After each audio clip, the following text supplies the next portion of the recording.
Elizabeth City, North Carolina, it's a quaint little coastal town in the far northeastern part of the state. That makes it special enough, but where Elizabeth City really shines is every 4th of July, when you, and pretty much anybody else in America, opens a bag of potato chips. Those potatoes were grown within about a 50-mile radius of here. Come on, let me take you where the food comes from.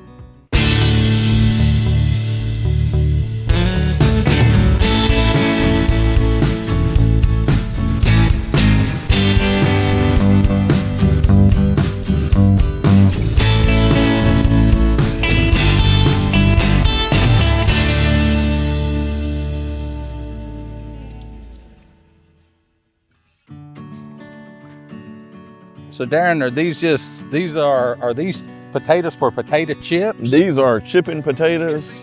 Chipping potatoes. Look at this, coming up out of here. Now these are a ways off from being ready. We're early for your season. We're standing here middle of May.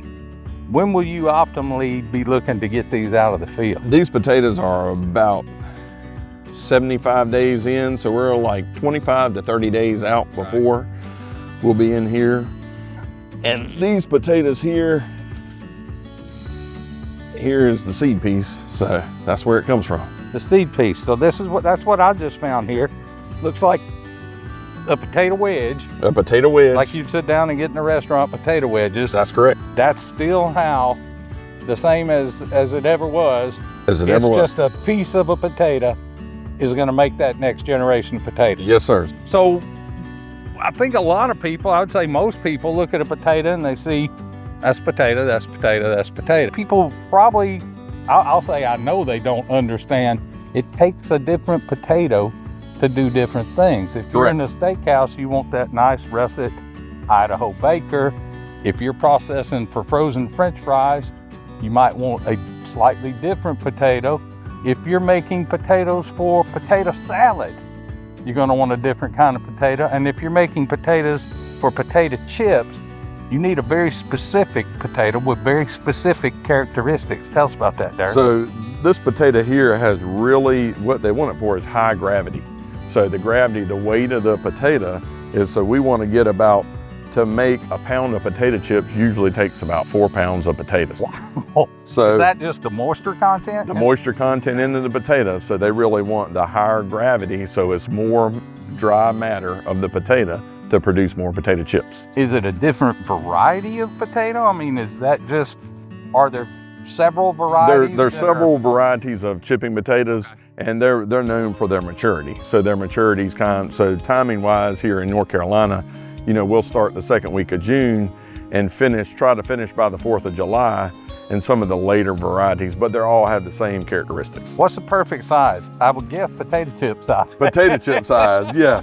So, well, you know, if you open a bag of potato chips, you got them all different sizes. So they're not really picky on the size. This big, like a russet potato. But you're not gonna have one that big, like about really twice this size. Okay. So twice this size, and that potato, it will double in size in the next 15 to 20 days. So in these next 3 weeks, as you're getting ready from this point in May to getting closer to time to harvest, that's when they're gonna be putting on a whole lot of growth. Yes, sir. So I'm looking down here and I see these lovely white blossoms, and it's just makes a beautiful field. But I'm looking literally across the row and I see pink purple flower, just as abundant, just as rich. What's the difference in these potatoes and those potatoes? What is the color of that flower trying to tell us? So the color of this flower, these are all chipping stock potatoes. Those right there are red potatoes, and they'll be harvested for potato salad. For potato, so you're gonna use a different potato for your potato salad than you do for your potato chip. This is not the kind of thing the folks at home ever have to worry about. Y'all have already thought that through before they get to that point. The thing about the chipping stock potatoes is their lifespan. Once they're harvested, you really have a tight window, because this one, when we harvest it on one day, the next day they're potato chips. So they're processed within a 24-hour period most of the time. And that's another thing. People, I think, know that potatoes can be stored, and you can't do that with a chipping potato. That's correct. Yeah, our window's pretty narrow when it comes down to when they're ready to be harvested and then when they're turned into potato chips. And they've got to have a fresh potato for chipping. You can't use potatoes out of storage. That's correct. So in this window, this beautiful little June-July overlap that North Carolina has, this is the place to look for fresh potatoes. This is where the potato chip companies come to source their potatoes for all our 4th of July potato chips. That's correct. You're potato people. We're potato people. We typically grow about 300 acres a year, and that's between about 200 acres of chipping potatoes and 100 acres of dicing potatoes, which will be the reds that go in like potato salad. And this is all leading up to what will start here in 3 weeks or so. You'll have a 5 or 6 week mad dash sprint. It will be wide open for those 5 or 6 weeks of harvest season. It'll be wide open once we start harvesting, usually about the 2nd to 3rd week of June, and by the end of June we're in full harvest mode, and we're harvesting 10 to 15 loads of tractor trailer loads of potatoes a day. Wow. It's hard to understand, I think, for a lot of people, how you can spend a year working on something that's only going to run for 5 to 6 weeks. There's a lot of steps in this process. It's a lot, and the potatoes, you know, its life cycle is typically 100 days. So we try to start planting the last week of February, and that way we have them spaced out from the maturity range, starting the 2nd week of June on out. Well, and we typically like to have a cover crop. So we'll have a cover crop in front of our potatoes. We've just had a lot of good luck planting potatoes behind the cover. Right. So most of the time it's a wheat that we have for a cover crop, and then we go into, you know, killing that in really the first part of the year. Right. In January, we pretty much start getting our fields ready, and we'll start getting seed potatoes in, which come out of storage. And we'll start getting those in probably the end of January, and we'll start preparing those for planting, because typically once we cut that potato to make it ready for planting, we like for it to sit for at least 7 to 10 days to kind of heal up so it's ready to go in the ground. Is there a time, do you have a off season? Is there a window where you go, all right, we can catch our breath? Typically I call it August. So I get a little bit of time in August. I tell my wife, if we're gonna plan a vacation or go anywhere, let's do it in August. You're not just a farmer. You're not just worried about what's going on in the dirt. Without that, nothing else matters. But you've got to be a CEO. You've got to be a manager. You've got to be an accountant to some degree. That's correct, an accountant. You've got to be a salesman.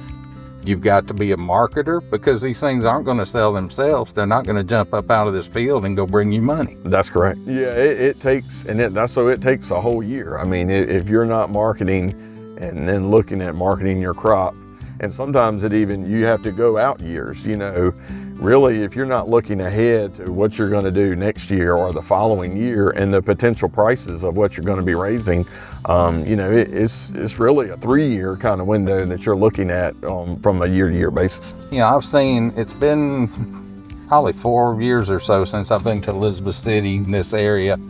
I see a lot of new development since I got back.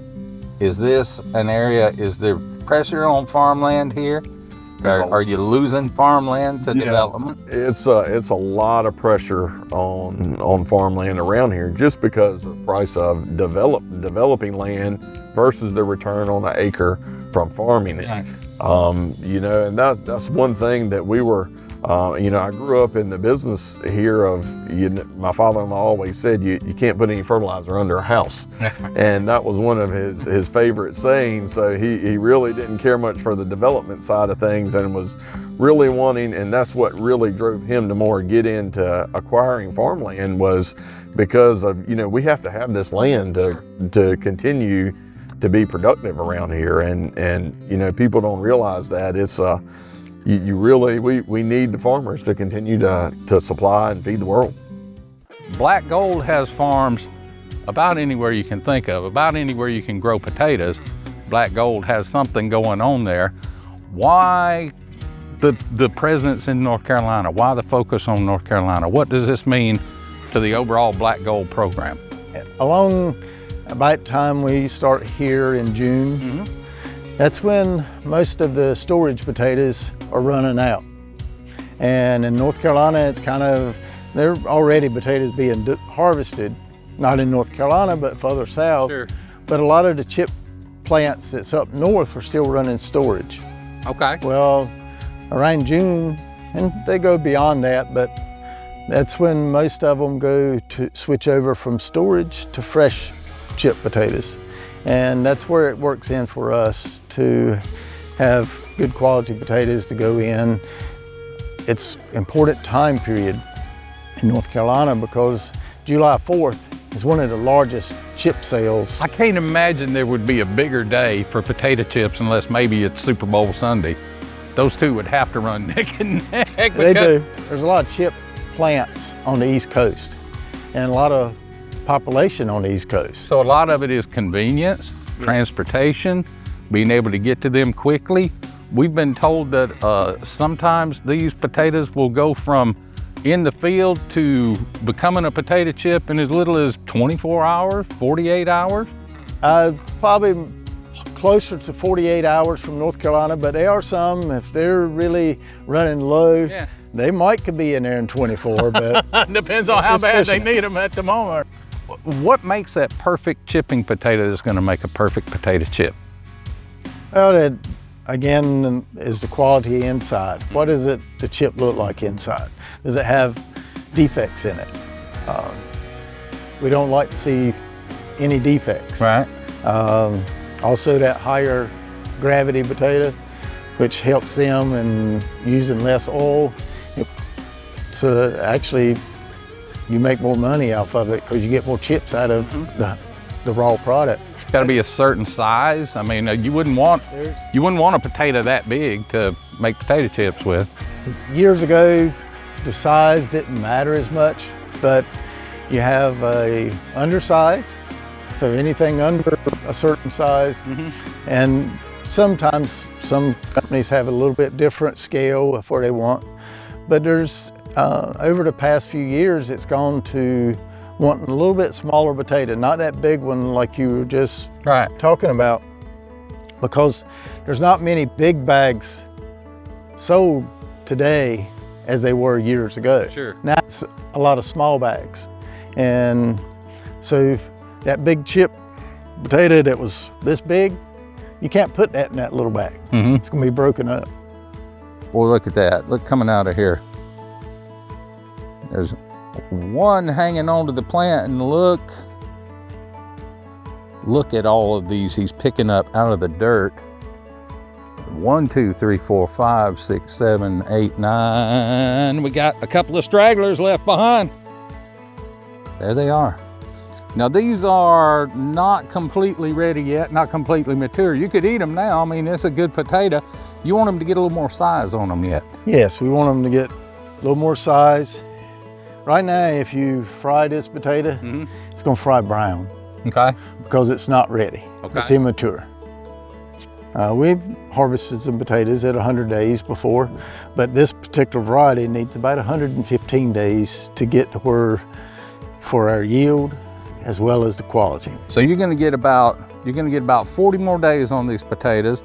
So they'll get bigger, they'll get more mature, but the word that you just used, the word that means the most to a farmer, is yield. That's correct. That is trying to get the most potatoes possible off of one plant so that you can do what farming is forever trying to do more with less and be more efficient. I feel like that I'd be pretty happy if I planted a potato plant and that many, and I pulled it up and that many turned up under it. I mean, I've seen some that may only have 5 or 6, and I've seen as many as 18. But overall, what you're trying to do is get varieties that are gonna have the best yield, are gonna provide the best product, that's gonna be the best taste, in this case, in that bag on the 4th of July. That's correct. This is your test plot. You've got, what, 60, 70 different varieties of potatoes that you're testing out there to see what's gonna be the next great potato chip? Probably closer to 600. 600? There's 600 different, and these are just potatoes that you think might be a good candidate. They've already come through some kind of screening process before this, I would think. They get graded and tested and fried and every kind of way you can Looking do. to see how they're going to perform for that ultimate purpose, which for these potatoes is to make a great potato chip. That's correct. Out of this field, out of these 600, these came from countless other candidates that made it as far as being considered for a field trial. These 600 made it out here. Would you be happy if 2 new varieties came out of this 600? 5 new varieties, 1 new variety? What are you hoping in this race that's going on? How many winners are going to come out of this race? We hope a lot of winners, but they won't be. And it may be a winner in another area. I've seen sometimes it works well as storage potatoes, but it won't work for fresh. So something Or vice that versa. something that you test here in North Carolina might not work well for Carolina growing conditions, but somewhere else it'd be a perfectly good producing potato. That's correct. Huh. Mark, a casual Sunday afternoon bus ride through some very beautiful country here. And this is it's kind of an annual thing. This is not my first time or even my 5th time on this bus. I've been coming a while to this part of North Carolina. It's always fascinated me. We look at a 5 or 6 week window for this potato deal, and yet it takes so much involvement, so much planning, so much research. It goes on. You're one of the key people in that research, along with the rest of your team out of North Carolina State University. You're breeding new varieties. I think my first question, Mark, is what's wrong with potatoes that you're trying to make new ones? When farmers start planting houses, we have less arable land. We need varieties that yield more, so our growers can make more money, and they can take advantage of that reduced acreage that they've got to work with. And so that's one of the main reasons. Yield is king, right? That's what we're all looking for. And that's a simple question of trying to get more potatoes off of the same amount of dirt, the same amount of ground, the same amount of acreage. This whole thing starts in a greenhouse, where we have potatoes growing and flowering, and we move pollen from one plant to the other, and we've got to select those parents, and we force that cross to take place. And so being able to have the genetic data to tell us what's there, not just like the yield trial we were just at, right? Is it beautiful yield trial? It'll tell us a lot about the phenotypes, so how it's performing in that given environment, right? But it doesn't tell us about the underlying genetics. And so having the technology to be able to incorporate the genetic data with that phenotypic data allows us to select better, stronger parents that have better resistance to pathogens or pests. And it's not transgenic resistance. This is natural stuff that's already there that we're not exploiting. And so we're able to seize that information and push forward the agenda of making a better crop that takes less inputs from the grower. Because if you're resistant to an insect, you don't have to spray for that insect, right? And so, wow, that's less pesticides. I have a lot of researchers, a lot of people in the research community tell me that all growers want is a crop that doesn't need any inputs, no fertilizer, no pesticide, grows without water, and harvests itself. That's it. That's it. And if you could just solve those things, That's right. they'd beat a path to your door. Absolutely. North Carolina's 5 or 6 week mad dash season, the majority of those potatoes are going for the potato chip market, right? They are 70% of North Carolina potatoes. 70%. So about 30% wind up on your table as fresh potatoes. That's right. But the rest, and none of these potatoes are going into storage anywhere. This is not the Idaho potato that you can put up and it'll last all winter and you can bring it out next summer. Right. These potatoes are going straight fresh to market. Right. So historically, we haven't had the infrastructure to be able to store potatoes out of the field. Right. Can it be done? Absolutely, because we do it as a breeding So program. these potatoes would keep. It's not that they would go bad. They could be kept under the right condition. Well, why store them? With the North Carolina crop, Yeah. there's no reason to. Other people are doing that. That's it. That's it. This is what's unique to North Carolina.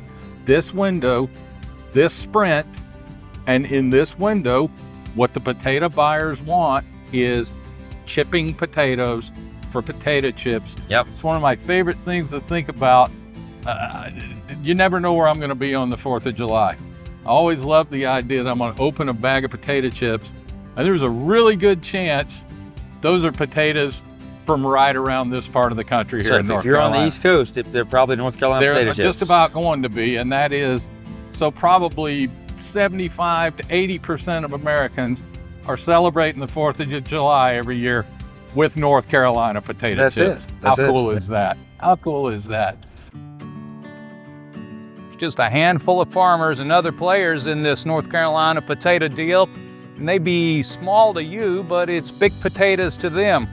Just remember, every time you do this in the eastern half of the United States on the 4th of July, that's about 80% of us. These potatoes come from out here, where the food comes from.